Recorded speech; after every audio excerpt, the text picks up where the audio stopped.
The gentleman from California, Mr. Vargas, is now recognized for 5 minutes.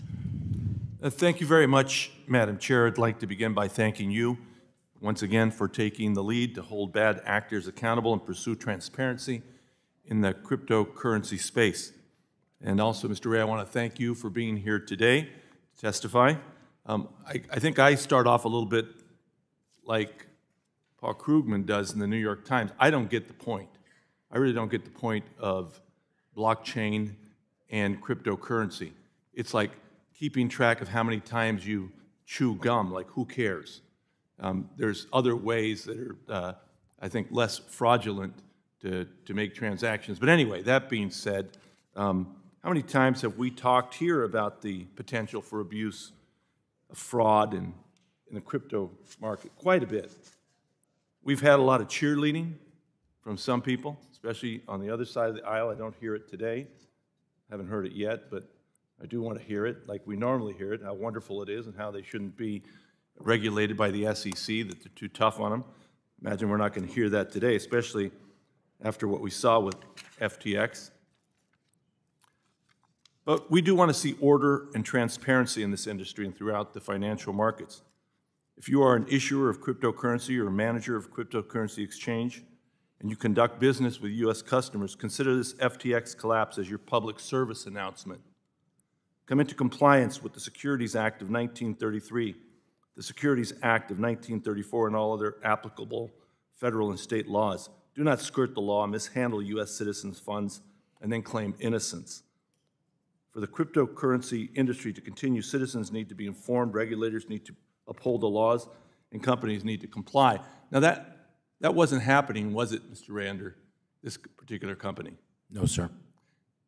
Why wasn't it? Again, you have control in a small group of individuals without any oversight whatsoever, from an independent board or experienced managers. It's just a recipe for problems. What government entity is responsible for this fiasco? That's not for me to say. No, it is for you to say. You're right there, and I'm asking you. If you had to opine, that's why you're there in the hot seat. Who is it? Should the SEC have been more aggressive, even though we had a lot of our friends on the other side saying they shouldn't have been? Should the SEC have been more aggressive? I'm not experienced. I'm not a regulatory lawyer. I'm not here to express views about who should regulate it. And I've said, and very clearly, that we need transparency. Customers need to have segregated accounts. They need to have ownership. It's their money, it's assets. It's really no different than a bank. You'd expect the same level of scrutiny of any funds that you have on deposit with someone else. That is a minimum. I agree with everything you've said, but at the same time, I have to say that the product that they give is a hybrid product, is it not? Well, certainly it's a currency. It's an alternative currency, yes. So then who should regulate it? I don't have an opinion on that. You don't? Mr. Congressman, no. Okay. Well, that's the whole problem, I think. I don't get the point of cryptocurrency to begin with, other than, if you're a terrorist or someone that wants to hide money, and then I get the point. But other than that, I don't get the point myself. But if we are going to have it, we have to regulate it. Someone has to be in charge. We have to make sure that we don't continue to defraud the American people. And that's where the government comes in. Somebody's got to take charge of this. I think it's the SEC. I've always thought it was the SEC. They had a lot of pushback from my friends on the other side. I didn't hear them quite today, pushing back as they normally do. I'd love to see that. But again, someone has to regulate this if it's going to exist.